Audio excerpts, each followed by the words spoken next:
that such a reference could not be made. Further, there is no substantial difference between doubting or a larger bench or disagreeing with such judgment. Doubt and disagreement both originate from a template opinion which is in conflict with reasons already assigned by the larger bench. There cannot be disagreement without doubting the correctness, and there cannot be a doubt unless disagree with the reasons. Most importantly, entertaining a reference by two judge bench doubting a larger bench would dilute the authority and position of the Chief Justice of India as enjoined upon under Article 145, read with the Supreme Court Rules 1966, as were then applicable. Then what is the true import of entry 63 of list 1 of the Constitution? We have explained entry 63 in two parts, first part and second part. As regard to the first component of entry 63 is a substantive part, which is a constitutional declaration of BSU and AMU to be institutions of national importance. The opening part of entry 63 manifestly indicates that the Constituent Assembly was determined to confer such an elevated status on both BSU and AHU. The second component of entry 63, on the other hand, permits the Parliament to declare any other institution also to be an institution of national importance. It seems from the language of entry 63 that the Parliament has no power to take away the status of an institute of national importance conferred upon BHU or MU, save and except by following the route of an amendment to the Constitution itself. But we have said route of Article 246 can be followed for the purpose of declaring any other institution as an institution of national importance. Having delineated the issues of disagreement with the majority opinion, we may hasten to add that one of the conclusions assigned in Aziz Basha is such that it deserves to be revisited. We say so for the reason that then we have explained, as already pointed out, our conclusion is that to the extent it, and I will just read that part, in this context, it is our considered opinion that the establishment of university, whether as a minority institution or as a religion-neutral institution of high standard, is a complex and mixed question of law and fact. The legislative intent behind the establishment of university or an institution will have a significant role in determining the status of such institution. For instance, if the preamble or the statement of objects and reasons of a statute explicitly state that the university or the institution concerned is intended to be established and shall be administered by a minority community, we see no reason as to why such a university or institution would be denuded of its minority character merely because it was created through legislative means.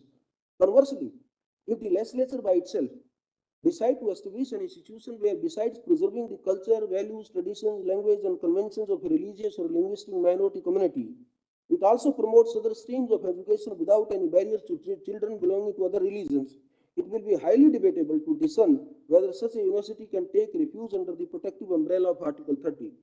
Having laid down the broad principles to be followed to determine as to whether AMU qualifies as a minority institution within the meaning of Article 30, we leave it for the regular bench to determine such status in light of the parameters laid down in our opinion.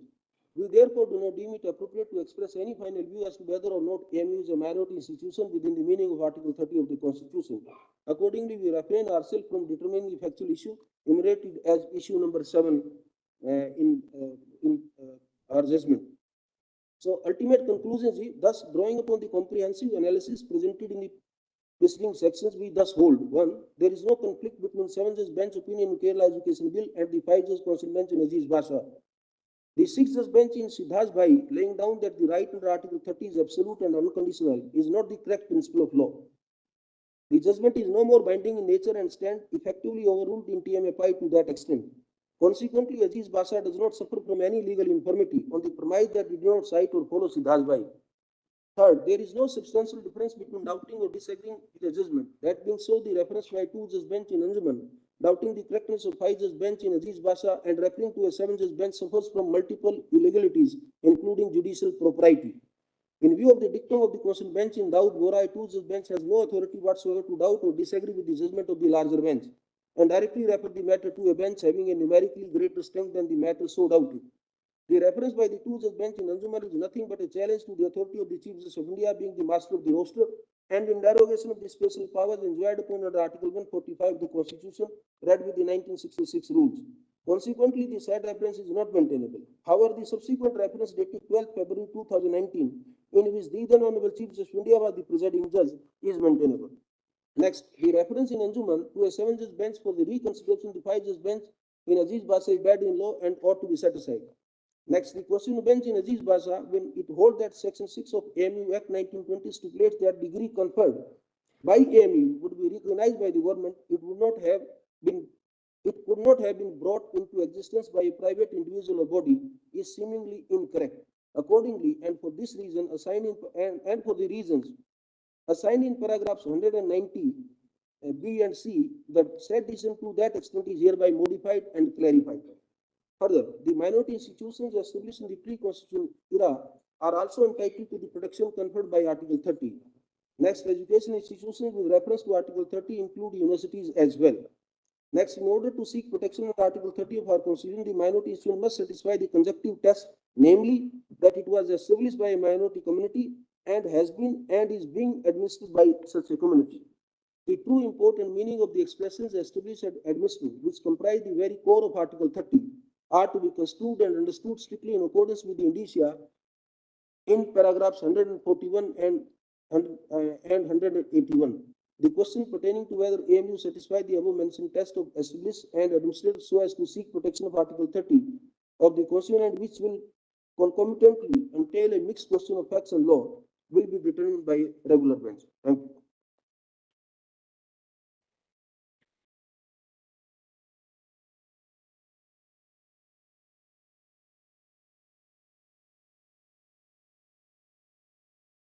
On this day, personally, I would have been delighted if all 7 of us could have spoken in the same voice. Today's split verdict highlights the diversity in perspectives and interpretations of judges. Since judicial opinions vary based on individual differences, I find myself in the trio of minority. And inter se the minority, I am again in the minority. We have all been discussing about minority, and today, no one other than me characterizes minority best. I will not read the entire opinion. I'll read only paragraph 1 and the last paragraph. And in between, I will highlight what has been held by me. I've started by saying, there is a saying, the past refuses to lie buried. Possibly no other case would demonstrate the validity of this statement more poignantly. Having perused the records, I found that the order of reference of the three-judge bench in 2019 had its roots in the order of 1981, Anjuman. So I have referred to Anjuman as the reference order. I have referred to Aligarh Muslim University as the re-reference order.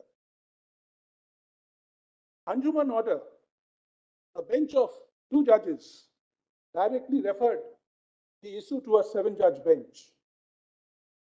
The majority opinion is that such a course of action is permissible and within the parameters of Daudi Bohra. I have referred to several other decisions which have laid down the procedure when a 2-judge bench, even in case of doubt, cannot refer the matter other than to a 3-judge bench.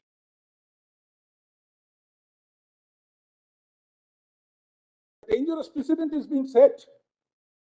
A 2-judge bench tomorrow may say, I doubt the basic structure. I refer it to a 15-judge bench. And this is what exactly would happen if we accept the majority opinion as the final opinion. Of course, it's the final opinion.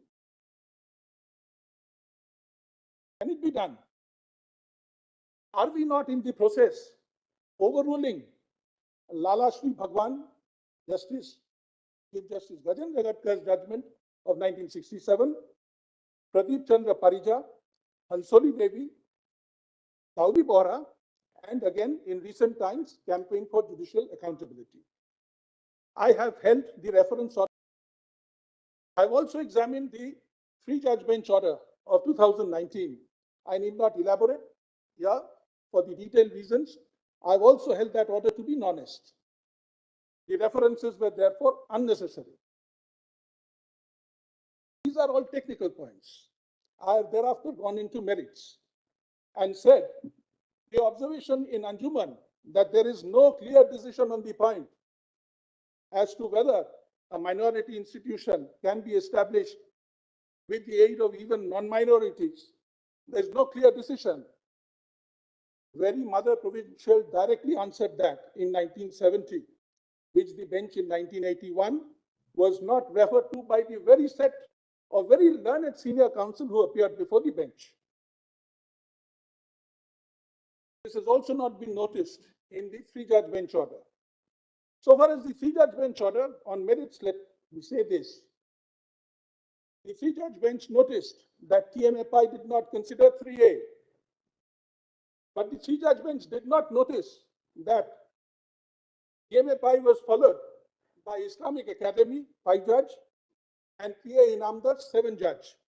These two constitution benches were constituted for the purpose of ironing out the creases flowing from TMFI.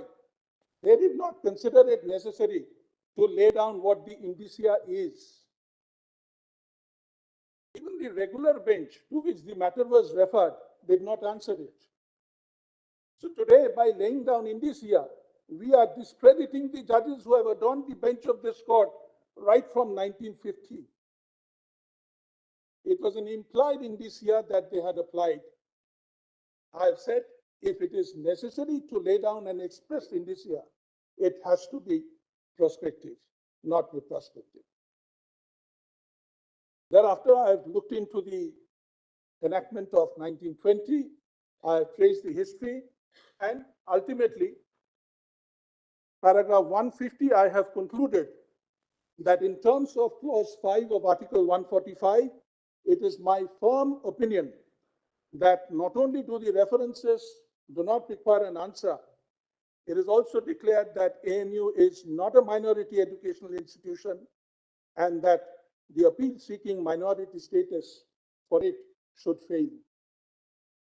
Before parting, I have expressed my sincere appreciation for the members of the bar who have addressed this bench. Listening to their erudite arguments was indeed enriching. I have expressed gratefulness to my research associates who worked tirelessly and burned the midnight oil to help me win the race against time. The scholarly contributions in books and treatises which were consulted, as well as the artificial intelligence systems now available, which have opened up a whole new world, did provide me with valuable guidance and inputs. Lastly, the assistance and cooperation received from this court's library also significantly enhanced my work and made my opinion richer. I regret my inability to acknowledge the contributors individually. That is my opinion.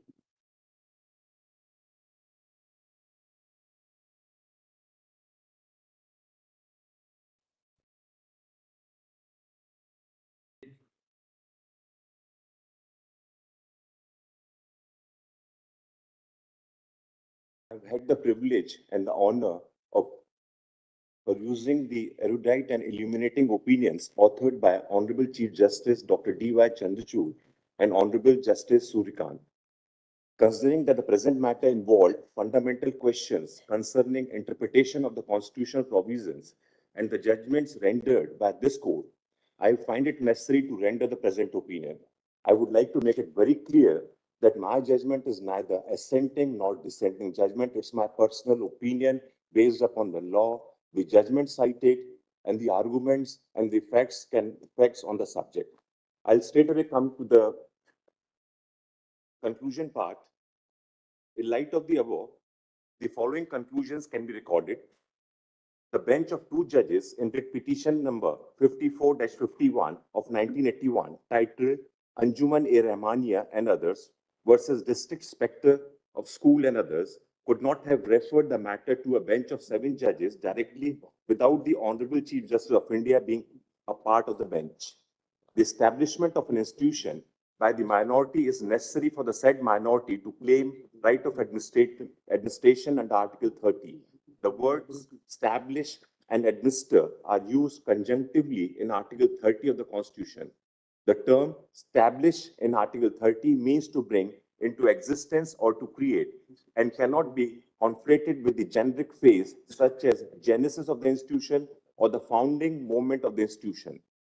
The real positive indicia for determining the question of establishment of an institution would have to be developed on a case-to-case basis on the following broad parameters in mind.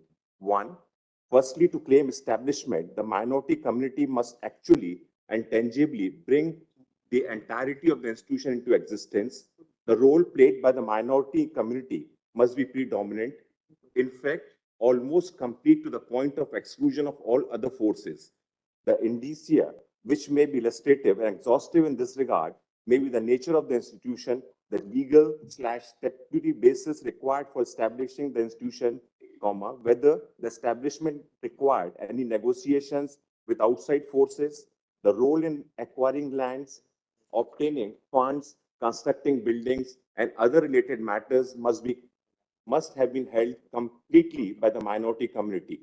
Similarly, while teachers, curriculum, medium of instructions, etc., can be on secular lines, however, the decision-making authority regarding hiring teachers, curriculum, decisions, medium of instruction, admission criteria, and similar matters must be the minority community. The choice of having secular education in the institution must be made expressly by the minority community, demonstrating the link between institution and the persons claiming to establish it. Secondly, the purpose of the institution must have been to predominantly serve the interests of the minority community or the sole betterment of the minority community, irrespective of the form of education provided and the mode of admission adopted. Therefore, as per the choice of the minority community, an institution may have secular education, but such secular education and the resultant institution must be predominantly meant for the overall betterment of the minority community. Thirdly, the institution must be predominantly institution with the actual functional, executive, and policy administration vested with the minority. The minority community should determine the selection, removal criteria, and the procedures for hiring teachers, teaching administrative staff, and the personnel. The authority to hire and fire staff must be from the minority community. Further, even if teaching or administrative staff may include non-minority persons, the final authority exercising functional, directional, and policy control over these authorities must be from the minority community. This ensures that the thoughts, beliefs, and ideas of the minority community regarding administration are implemented in reality. This represents the real decision-making authority of the institution being of the minority community. In ascertaining the above, it would be open for the court to look at the true purpose behind each of the above factors and to pierce the veil. Aziz Basha categorically prohibits minority from establishing universities due to statutory requirement is unfounded.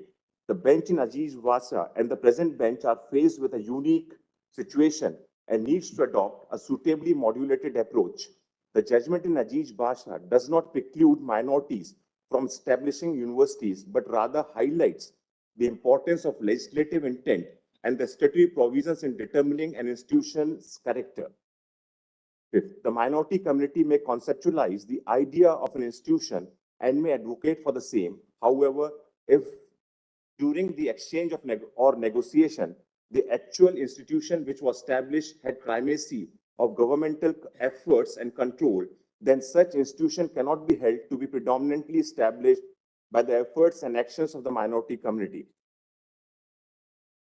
In the independence and pre-UGC era, in the absence of a provision like Section 23 of the UGC Act 1956, it was open for any institutions to adopt the titles such as university or in some cases Vidyapeeth or Jamia, asserting their capability to grant degrees. The absence of a legislative embargo from private establishment of universities prior to 1956 would be critical for the scope of inquiry. The use of the phrase establish and incorporate by the legislature may be relevant in larger inquiry, but cannot be said to be conclusively determinative of the factum of establishment or not by the minority community. If the intention of the legislature is to establish or incorporate or recognize a minority university, the legislatures have incorporated suitable provisions to color the university with a minority identity. There were no rights, fundamental or otherwise, prior to the Constitution coming into force, and therefore there's no question of surrendering any right. The British Indian government was the supreme imperial power in the country, and the question of surrender is illusionary and does not arise in the present case. The coming into force of the Constitution and the fundamental rights after 1950 cannot alter the events that occurred during the decade of 1910-1920, which led to the establishment of AMU. There's no legal requirement for the AMU code to be manned by the people from minority community ever since 1951. And therefore, merely because de facto the persons from the minority community may have manned the post in the institution would not be relevant to adjudicate the question. The assertion that neutral institutions or non-minority institutions would, in the natural course of things of majoritarian, or that Article 30 contemplates constitutionally protecting certain educational spaces from such majoritarianism by default tendencies is wholly erroneous. The purpose of Article 30 is not to create minority-only ghettos, rather provide positive rights to the minorities to establish educational institutions of their choice and kind. Article 30 is a feature of the Constitution, important rights which function within the larger penumbra of fundamental rights. There is substantial interplay, intermixing, and balancing of rights interse with the fundamental rights, and Article 30 is not absolute and certainly do not exist in silo. The crux of Article 30 within bracket 1 lies in its mandate to ensure parity between non-minority institutions and minority institutions. Its fundamental aim is to prevent any form of discrimination or preferential treatment to non-minority communities, thereby advocating for equal treatment under the law for one and all. The provision underscores that no specific category or type of institution should be disadvantaged or unduly favored over another within the legal framework. To assume that minorities of the country require some safe haven for attaining education and knowledge is wholly incorrect. The minorities of the country have not just joined the mainstream, but comprise an important facet of the mainstream itself. The institutions of national character of the country always serve the interests of the minorities and are diverse centers of learning. The UGC Act or the judgment in Yashpal is in no manner comes to the aid of the parties challenging the correctness of judgment in Ajiz Basha.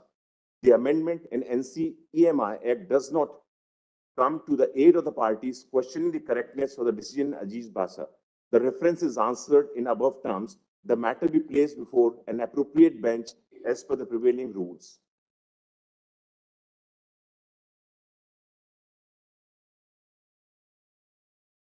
Obliged to your lordship. Grateful to the court. Thank you.